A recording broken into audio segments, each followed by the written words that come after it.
Hey guys, so Baumhardt here. So what I'd like to do today is have a little discussion slash lecture video about Viking knives, about their design, construction, because there's not a lot of great information on the internet about them. You know, you can Google Viking knives or Viking era knives or, you know, knives from Norway 800 AD. You're going to find a wide variety of stuff.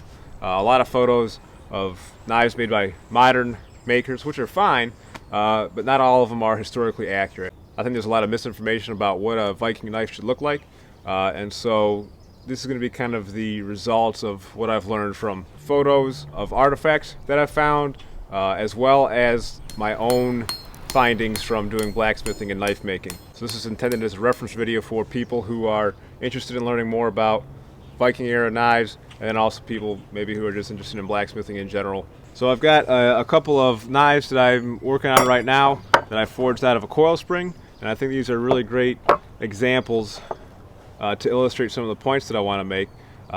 So two of these, I've got them kind of ground to finish. They're ready for heat treatment. And then this one is just as it came out of the forge. And we'll talk about this in a little bit. So with these two knives right here, it's fairly obvious where the edge is because I've got them polished up. This is kind of a grind going halfway up the blade. So this one looks just as it came out of the forge.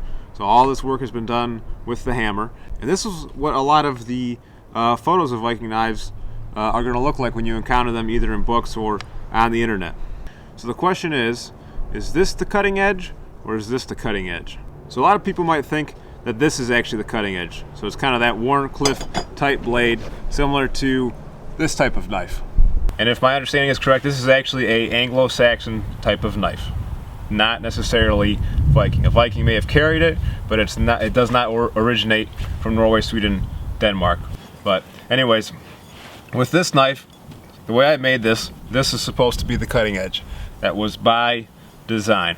So the back, the spine is thicker here, and this is thinner here. This is going to be the edge.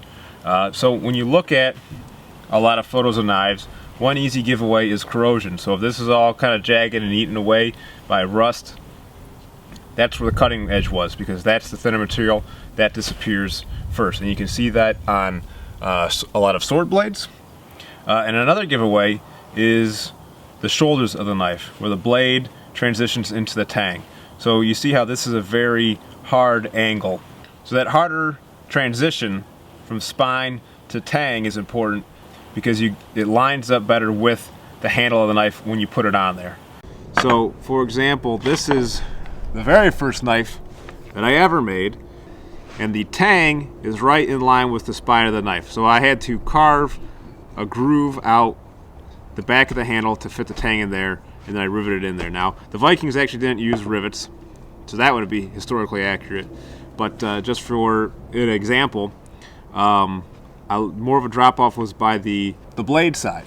I was kind of following modern aesthetics. So if I was making a full tang knife, that would work just fine, but I was making a narrow tang, so that's why I had to do this.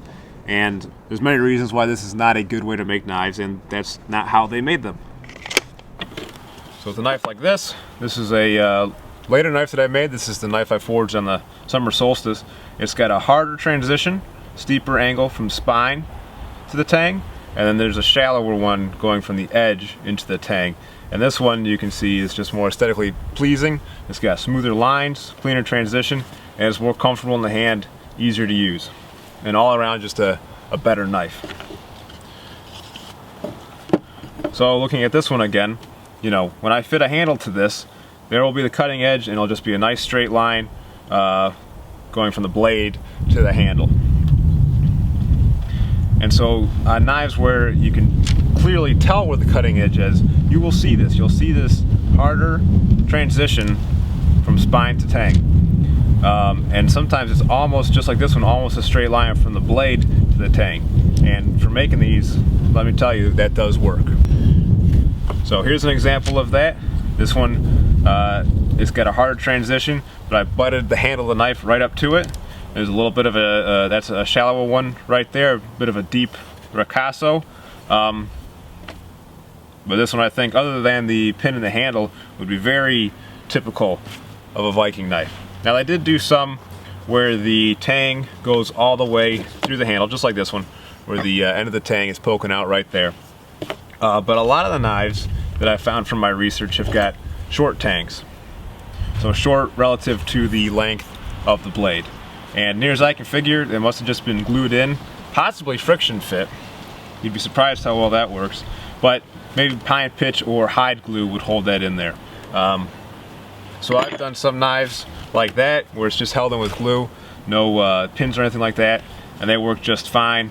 I'm of course using modern adhesives because I trust them a little bit more. But one day I plan on experimenting with kind of primitive glue materials in a knife. But this sort of drop point design, I have found a lot of these in Norway and Sweden, Denmark. I haven't been able to find as many hard examples of knives, but this kind of Wharncliffe sheep's foot blade, I believe, is definitely a Anglo-Saxon type design. And so any found in Scandinavia were probably brought over. Now they did have sort of a combination where it was more of a rounded spine, and it kind of took more of a downward curve, but it still is not as abrupt as the Anglo-Saxon type of knife. Again, with this knife, if you're looking at a photo of an artifact online, look at the shoulders. If there's a hard drop-off like this, that'll tell you that that's the back of the knife, the spine. Invariably, you'll probably find more corrosion where that edge is. And that goes for knives, saws, chisels, all that good stuff. So if we come over to the anvil, to make this kind of step down, what you're going to use for that is just the edge of the anvil. And the edge of the knife is going to be what's laying on the anvil. And you're going to be striking the spine side of the tang here, just like this. So that is how you create this bigger step down like that. Now it's not exclusively on this side. You do need to work this side just a little bit so you have a good fit for the handle. But you can see even on this knife where it's not as an abrupt a transition, that the spine has got a deeper angle than the blade side. There are different step down tools and hardies that you can use, but in the Viking age the anvils were fairly simple, just blocks of iron similar to what I've got. So you can see how that would be accomplished. So in my own experimental archaeology of making handles, this does work out well for making handles for these type of hidden tang knives, and they are strong enough for utility tasks, everyday use, that type of thing. And then for one final comparison, we can look at the knives coming out of modern Scandinavia. So this is a Mora from Sweden, and this is a Bruseletto from Norway. And these are very similar to the examples that we were looking at from antiquity. So this is a straight back drop point design, you know, Scandinavian grind. You have your hidden tang. You know, the maybe the handles are a little fancy. You have the ferrules on there. That's not a Viking thing at all. But I mean, the Viking knives were made 1,000 years ago. So things are going to change. But Scandinavia as a whole didn't have a whole lot of cultural shakeups like, say, England or other parts of Europe. So I think they kind of have a tradition in their design of edged tools. So knives and then also axes, such as like the Grand Force Brooks axes, aren't dissimilar to axes found from the Viking period in Sweden. So just something neat. I don't think that we should discount that in our research, but to me I think it's just a neat point to make. Well, I hope you guys enjoyed the video, and if you like my work, consider joining me on Patreon, helping to support the Forge, or you can check out my Etsy page where I've got knives and other things for sale if you want to support the Forge that way. Once again, thanks for watching, and until next time, be more Viking.